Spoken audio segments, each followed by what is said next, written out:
nos dê a comida necessária para nossas almas, né? Senhor Jesus, nosso Deus, nosso Pai, somos gratos a Ti, ó Deus, por estes momentos na Tua casa, na Tua presença. Pai Santo e Poderoso, abre a porta da palavra, Senhor. Ó Senhor, vem falar tudo aquilo que Tu queres para a nossa vida, para os nossos corações, para o aperfeiçoamento, Senhor amado, da nossa caminhada. Pai Santo e Poderoso, nós Te pedimos e Te agradecemos em Teu nome, Jesus. Amém. Saúde a igreja com a paz do Senhor. Amém. Agradeço primeiramente ao meu Jesus por esta oportunidade e a confiança do meu pastor Valdir, da nossa missionária Madalena, que Deus os abençoe, e a todos os irmãos da casa do Senhor. Vamos abrir a palavra do Senhor, que se encontra em Ruth, capítulo 1. Hoje é culto com a família e nós vamos falar sobre um esposo, né? Um homem chamado Elimeleque. Ruth, capítulo 1.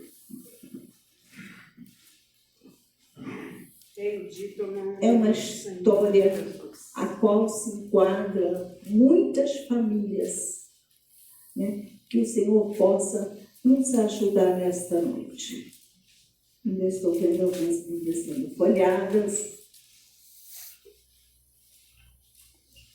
Se tem uma coisa, irmãos, eu gosto de aguardar que todos acham a palavra de Deus, para que nós possamos acompanhar a leitura.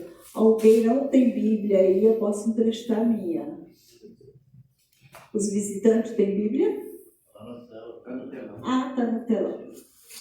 Eu ainda tenho que me acostumar ainda.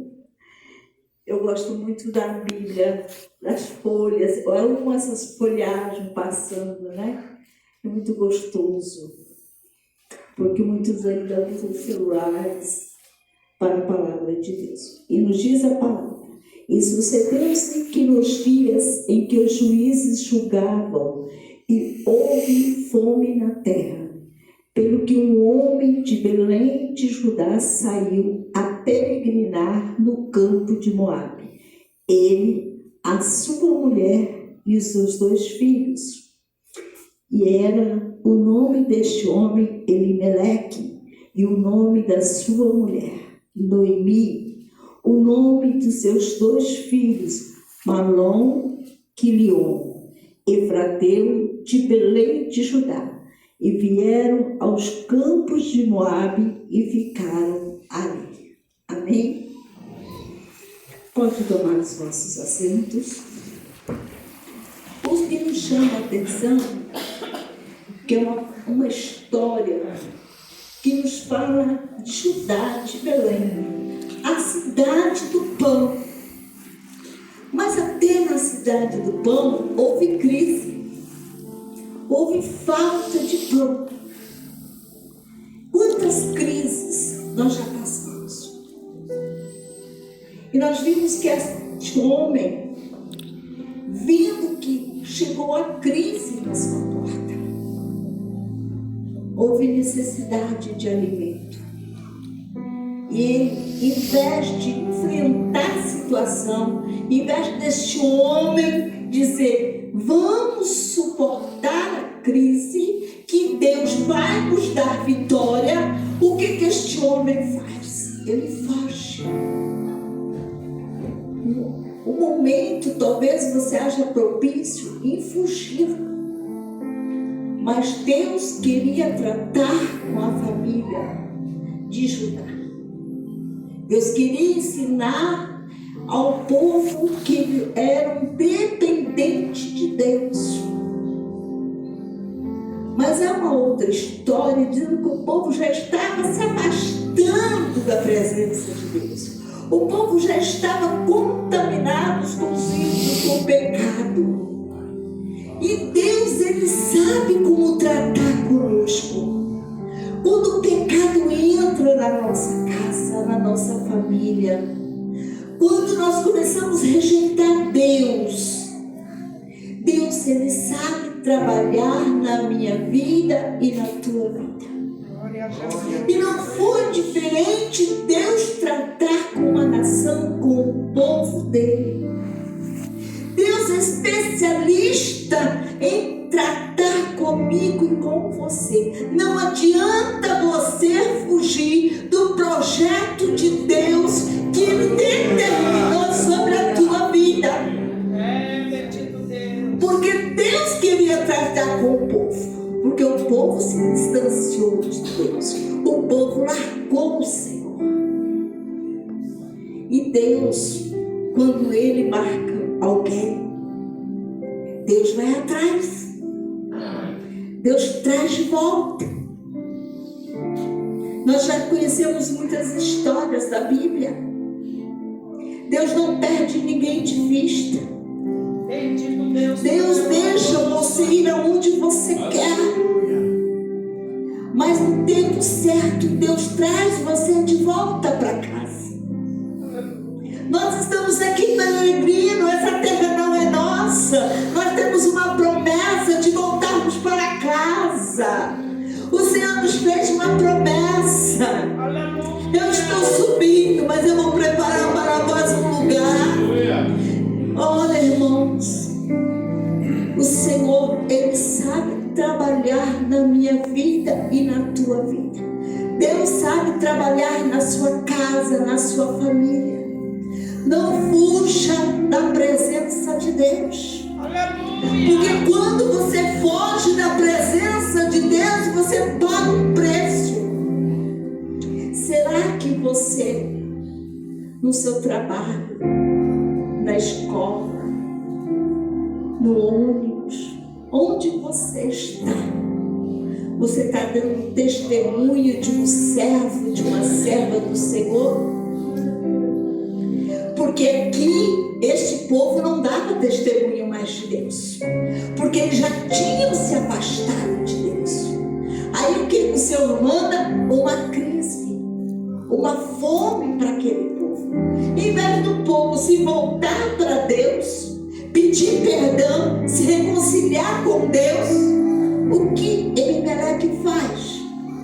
Olha, eu não vou ficar aqui não. Catou sua mulher, os seus filhos, e veja lindas campinas de Moabe.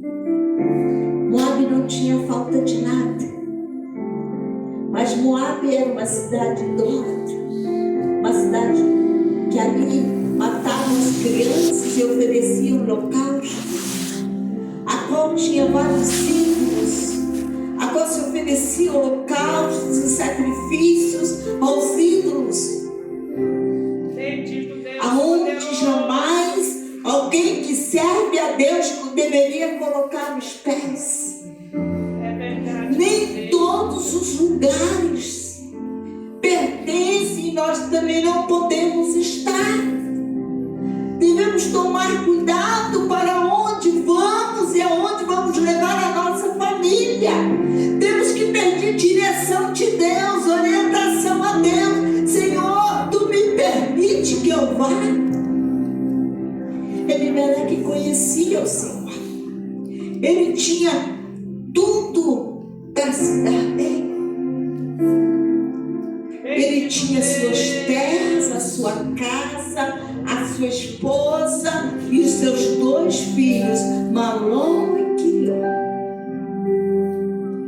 Não fuja da presença de Deus. Não fuja do momento da crise, do momento da dor, do momento da enfermidade. Não fuja da presença do Senhor. Nós devemos entender e compreender que Jesus, Ele trabalha na minha vida e na tua vida de todas as maneiras. Deus não te avisa você do que às vezes Ele vai falar, do que Ele vai fazer com você. Sabe por quê? Porque você está fora da posição.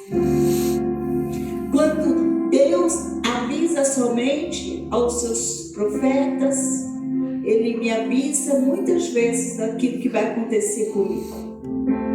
Deus muitas vezes nos revela a mim ou ao meu esposo muitas coisas que hão de acontecer.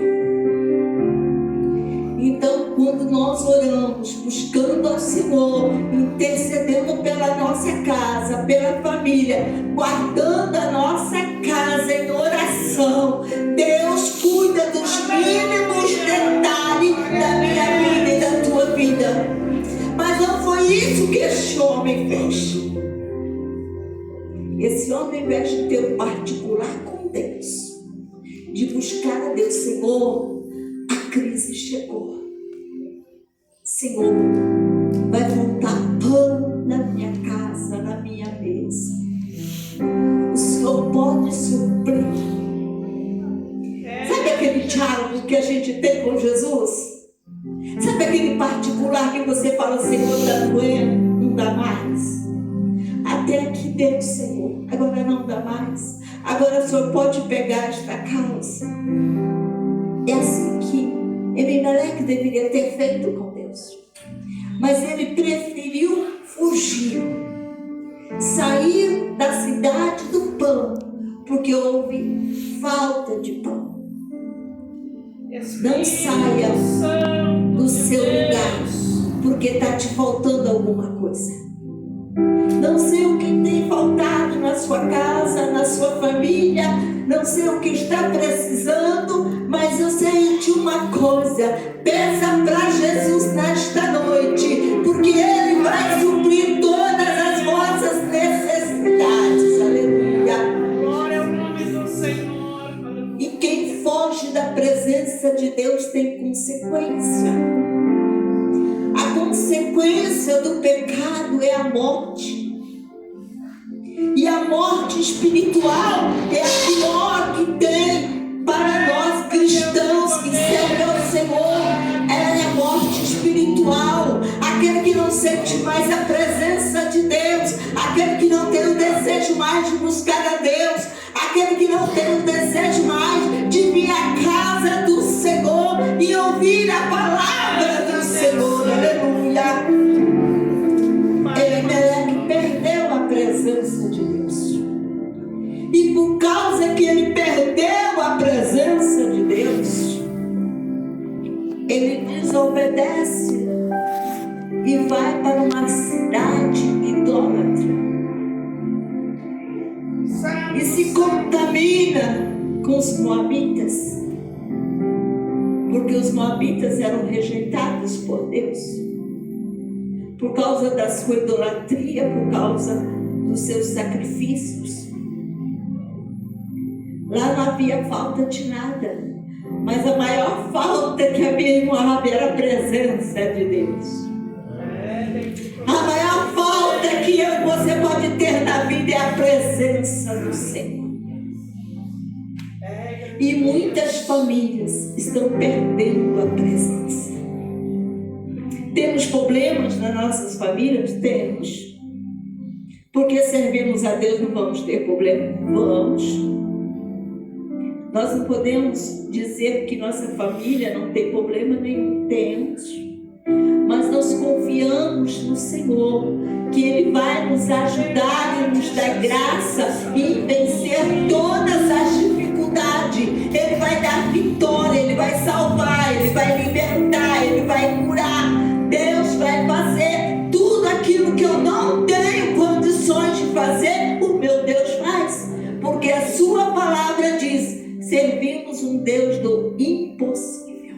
É verdade, Jesus. E quando eu sirvo Deus do impossível, Ele faz coisa linda na minha vida quando eu deixo Deus fazer. Se Ebimeleque tivesse confiado no Senhor, nós teríamos uma outra história.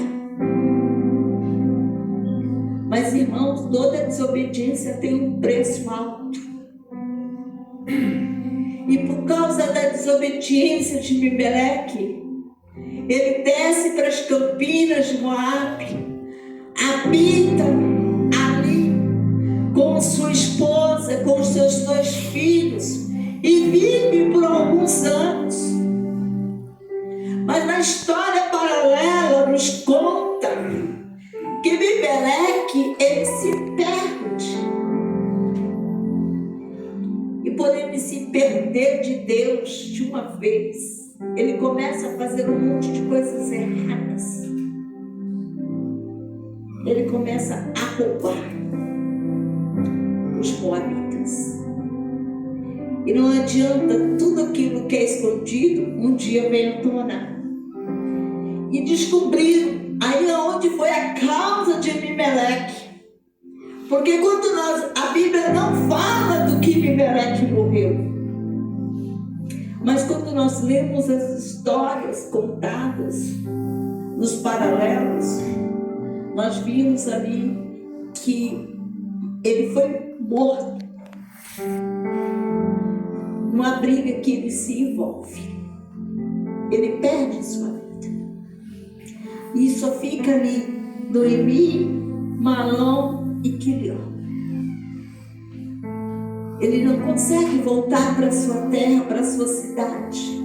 Ele não consegue voltar para a casa do pão. Ele não volta para os braços do Pai.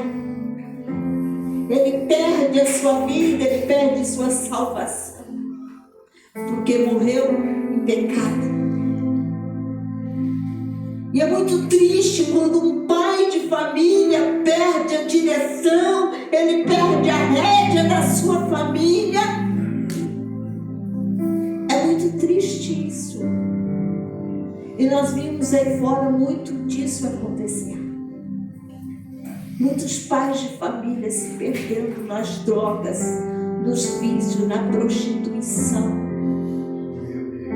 Quantos pais de família largando os seus filhos, a sua esposa e construindo uma outra família em pecado e perdendo a sua salvação.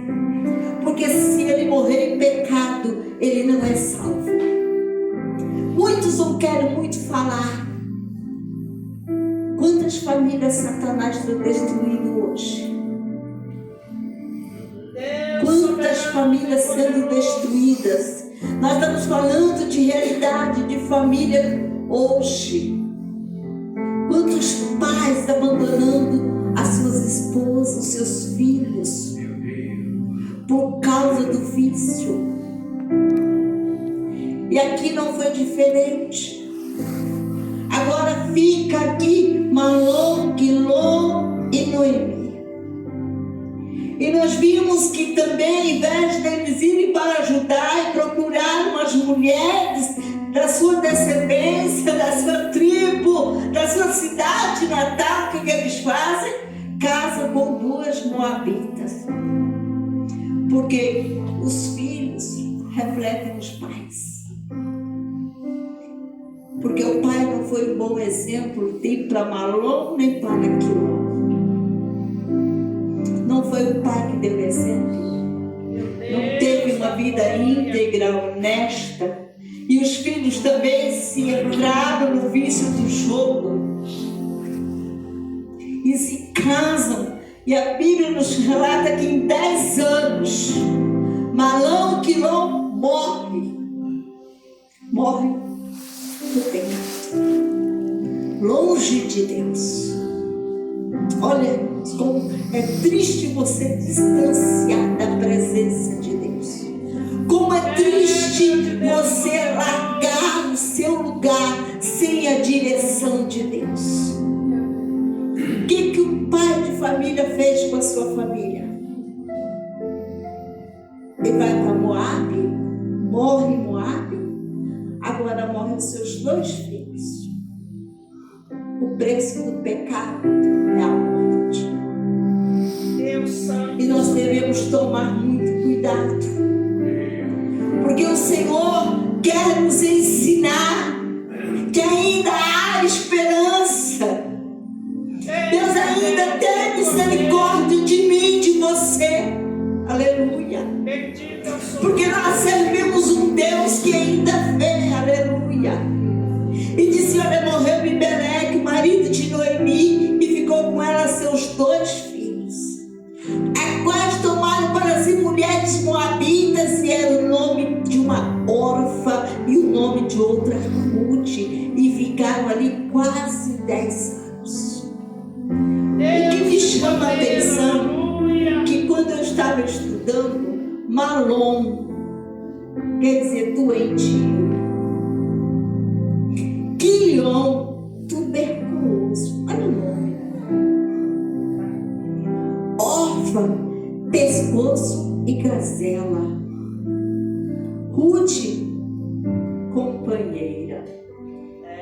Bendito Deus. E eu comecei a meditar.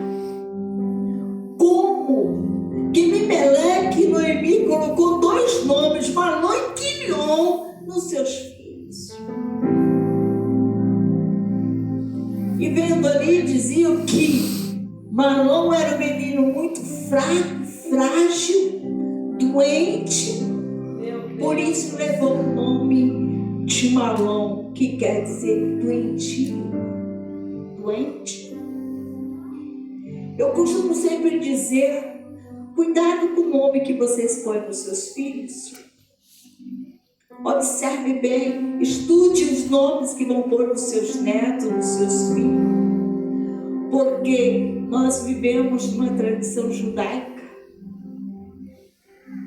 Nós vivemos e devemos saber os significados. E tem gente que não sabe nem o nome que está pondo nos seus filhos. Não tem o cuidado. Talvez porque também não foram ensinados. Então, aí fala assim, é um nome que está no auge, é um nome que está bombando no mercado, é esse nome que eu vou pôr, porque é de um cantor, é de uma cantora. Mas qual é a vida deste cantor e dessa cantora? Vai refletir nos seus filhos? E quando ele perguntar para você, mamãe, de onde o senhor me tirou esse nome?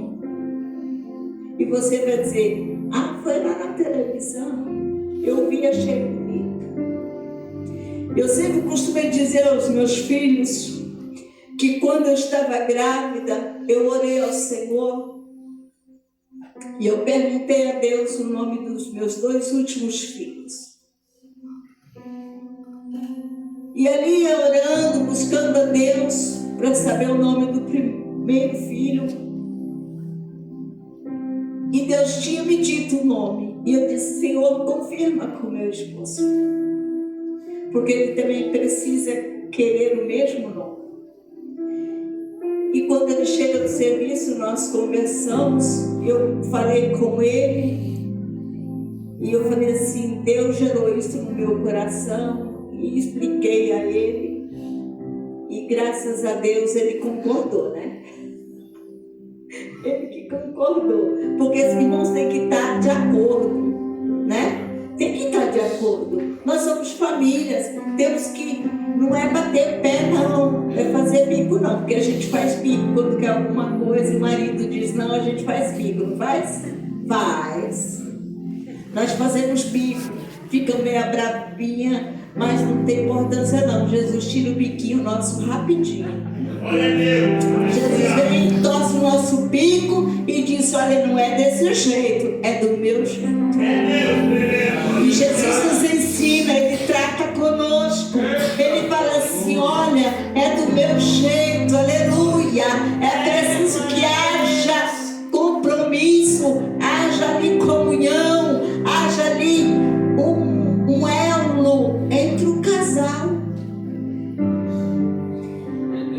Noemi, ela não teve isso. Quando Mimeleque disse para ela, vamos para Campinas de Moabe, ela só teve que fazer o quê? Juntar tudo e obedecer o seu marido e ir. Por isso que Deus poupa a vida de Noemi. Porque ela não teve a responsabilidade que Mimeleque teve. Porque foi ele que decidiu para descer as Campinas de Moabe. Porque naquela época a mulher não tinha voz, a mulher só obedecia, o marido falava, é isso, pronto, e acabou. Mas se ele fosse um marido mais companheiro igual o meu, ele ia falar assim para mim, será que nós vamos? Que lá em casa a mais precipitada sou eu, né? Então, eu sempre estou atenta à voz do meu Deus, irmãos. Sempre eu oro muito, eu busco muito a Deus, a orientação do Senhor. Eu aconselho a todos os irmãos em Cristo Jesus: unam-se, você e seu esposo, em oração. Busque ao Senhor em oração. Tudo que vocês forem fazer, tomar uma decisão, esperem a resposta direto no trono da glória, porque Deus, no tempo certo e oportuno, Deus vai dar a resposta. Se é sim, sim, se é não, é não. Deus tem resposta para muitos nesta noite, mas seja qual for a resposta que Deus vai lhe dar, aceite. Mas lembre que um casamento não é feito só de uma pessoa só, não. São duas pessoas. E deve ter cumplicidade um para com o outro. Deve ter companheirismo, afeto, sinceridade, harmonia entre o casal. Porque quando não tem, o inimigo acha uma brecha, faz um arrombo nas nossas vidas. Meu Deus! Porque assim, nós não devemos deixar que Satanás ache brecha no meio da nossa família. Porque quando nós olhamos para a história e vimos de Ruth, de Noemi, aqui, Deus teve misericórdia de Noemi. Deus se lembrou de Noemi. Deus conhece você. Deus conhece a sua história. Deus sabe de onde Ele te tirou. E Noemi fica ali, viúva, e perde seus 2 filhos. Olha, irmão, que perda, que prejuízo para uma família que sai da direção de Deus, que sai da presença de Deus. Poderoso. E nós vimos que o Senhor usou de misericórdia. E ali Noemi começa, fala com suas 2 noras e fala assim: olha, eu vou despedir vocês, vou tirar o meu jugo de vocês, vocês estão livres para ir embora e se casar de novo, constituir uma nova família, porque aqui se errou, não posso mais ter filhos. E mesmo que eu tivesse filhos, vocês não iam esperar ele crescer para poder casar com eles. Porque era tradição, era o costume da época, aleluia. E ela precisava respeitar aquela tradição. Senão ela também pagaria um alto preço. Mas nós vimos que a bondade, a misericórdia de Deus para comigo e para com você. Deus ainda usa de misericórdia para conosco. Eu lembro da história que quando alguém se afasta da presença de Deus, paga um alto preço. Eu vejo Davi, quando Davi se afasta de Deus, ele cai no pecado com Betseba e paga um alto preço. O filho do pecado nasce morto. E ali depois ainda acontece tantas coisas na família de Davi, por causa do seu pecado, por causa que ele se afastou da presença de Deus. Não se afastem, meus queridos, da presença de Deus. Traga a sua família para a presença do Senhor. Ore, busque, jejue pela sua família. Clame ao Senhor pela sua casa, porque Deus vai dar vitória. O Senhor é que nos garante esta vitória, não sou eu, mas é a palavra do meu Senhor, aleluia, que fez o céu e a terra. Ele está aqui para dizer para mim, para você, ainda há esperança, aleluia. A esperança para que muitos serão salvos na tua casa. A esperança para alguém ser liberto das drogas, dos vícios. Ainda há esperança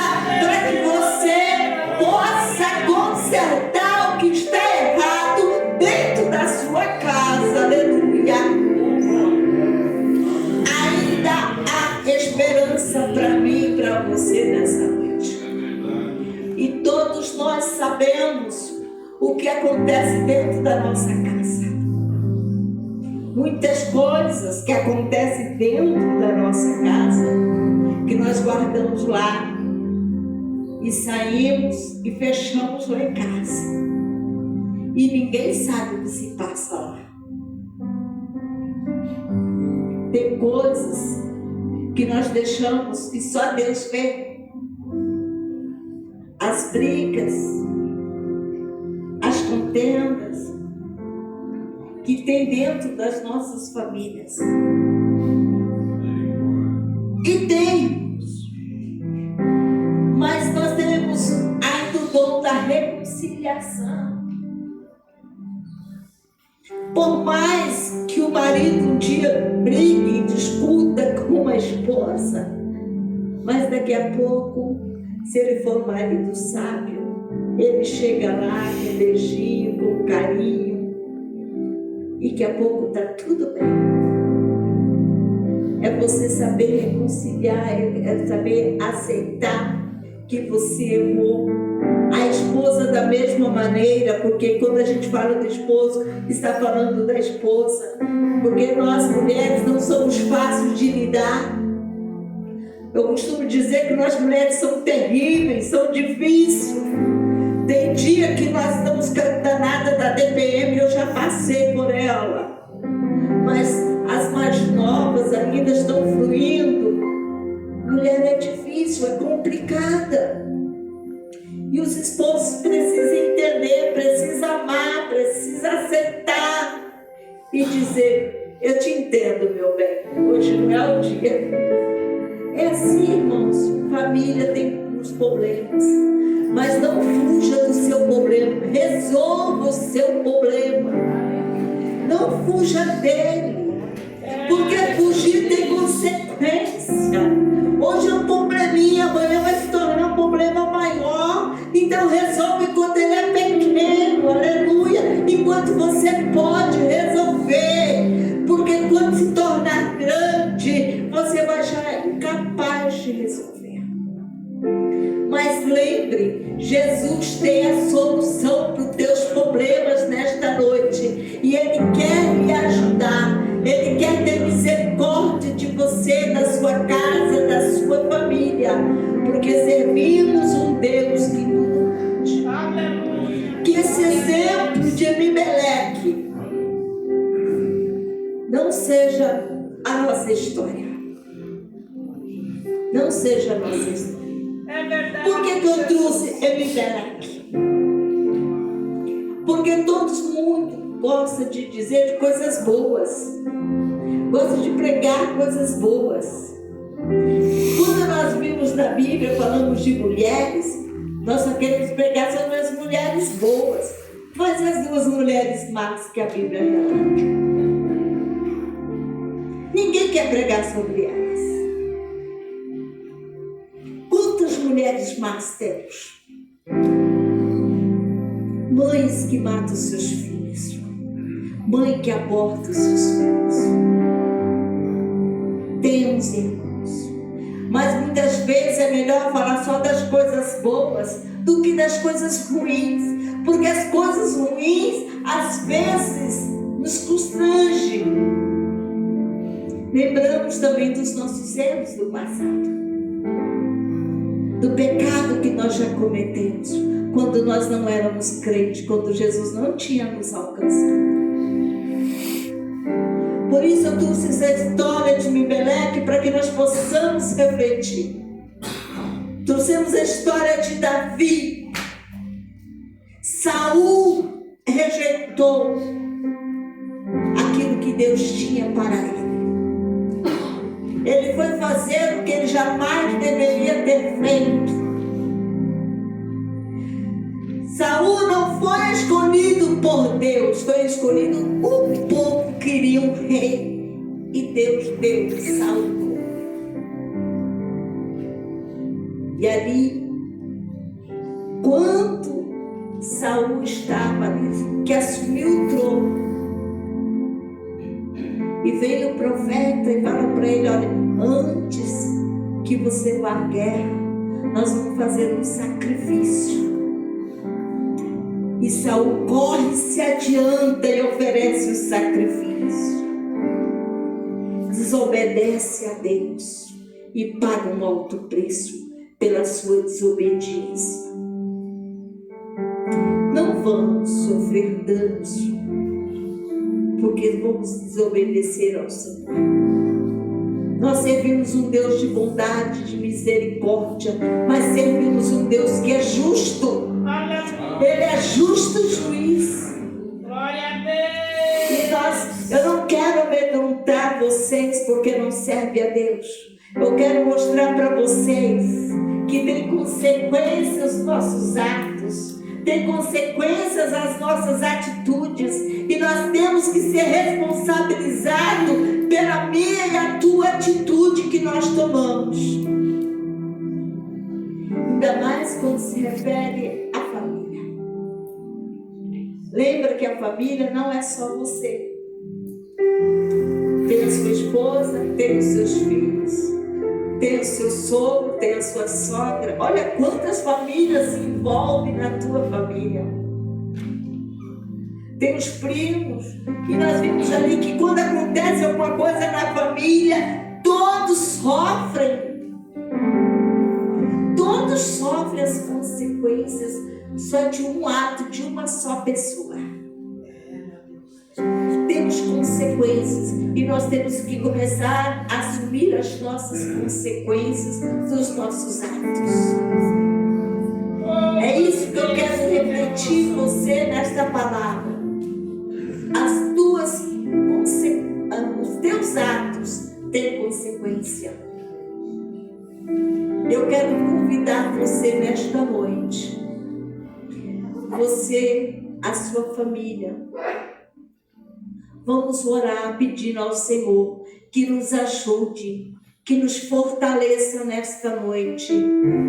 Glória a Deus. Você venha para frente junto com sua esposa, com seus filhos, e nós vamos orar pela família, dizendo que Deus tem algo tremendo para fazer na tua vida e você vai tomar a melhor decisão e o nome do Senhor vai ser glorificado, o nome do Senhor vai ser exaltado sobre a tua casa, porque você vai estar direcionado por Deus, porque todas as tuas decisões serão para a glória do nome do Senhor. Aleluia. E nós possamos estar debaixo da mão do Deus onipotente nesta noite. Porque quando falamos de família, família é projeto de Deus. E você foi a pessoa mais abençoada, porque você tem uma família. Glória a Deus. E essa família que Deus lhe deu é algo muito precioso.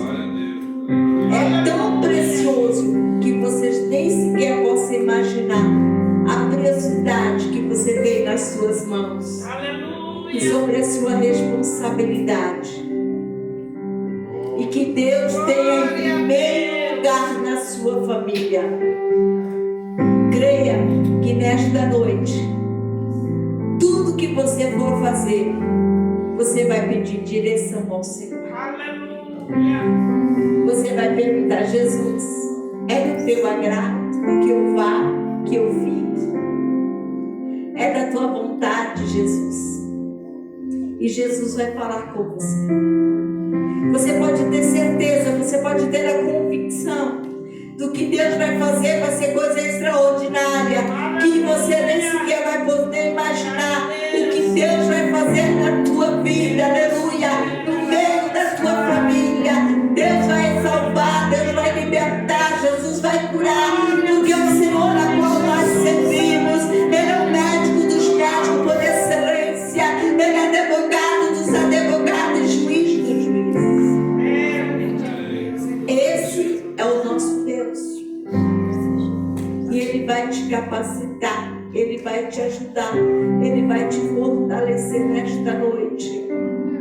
E seja guiado pelo Espírito Santo de Deus. Aleluia. Porque o nosso Deus é um Deus que ouve as nossas orações. Não faça nada sem a direção do Espírito Santo de Deus sobre a tua casa nesta noite. Aqueles que quiserem, puderem, venham na frente com suas famílias. Nós vamos orar. Vamos dizer ao Senhor que o Senhor nos alcançou nessa noite. Você precisa que Deus faça por você. Se ajude com as suas famílias. Se ajude, porque coisa boa é o Senhor conhecer, nos abençoar. Neste momento, tanto que todos estão aqui com suas famílias, se reúnam com suas famílias. Você que está aqui, que ouviu a palavra do Senhor, sabendo que esse Deus é bondoso, que esse Deus é misericordioso, quer fazer parte da família de Jesus Cristo para morar no céu. Você quiser aceitar Jesus como Senhor e Salvador da sua alma, né? Pode levantar suas mãos dizendo: eu aceito Jesus como Senhor e Salvador da minha vida, porque Ele pode entrar na minha casa e fazer morada. Você pode convidar Jesus para fazer parte da sua casa hoje. Alguém quer aceitar Jesus como Senhor e Salvador da sua alma? Né? Porque servimos um Deus que Ele vai fazer milagre na tua família e a sua história vai ser mudada. A sua história vai ser uma nova história, bem diferente do que muitos já têm dito que não vai dar certo. Mas o Senhor disse: olha, tem tudo para dar certo, porque a partir de hoje eu estou no comando, eu estou na frente e eu vou quebrar os grilhões, eu vou fazer o que eu tenho para fazer. Decanta lá, vai. Quando eu deixo Jesus entrar na minha casa e Ele fazer morada, a história muda. A história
nascer, em nome de Jesus, em nome de Jesus. Glória a Deus.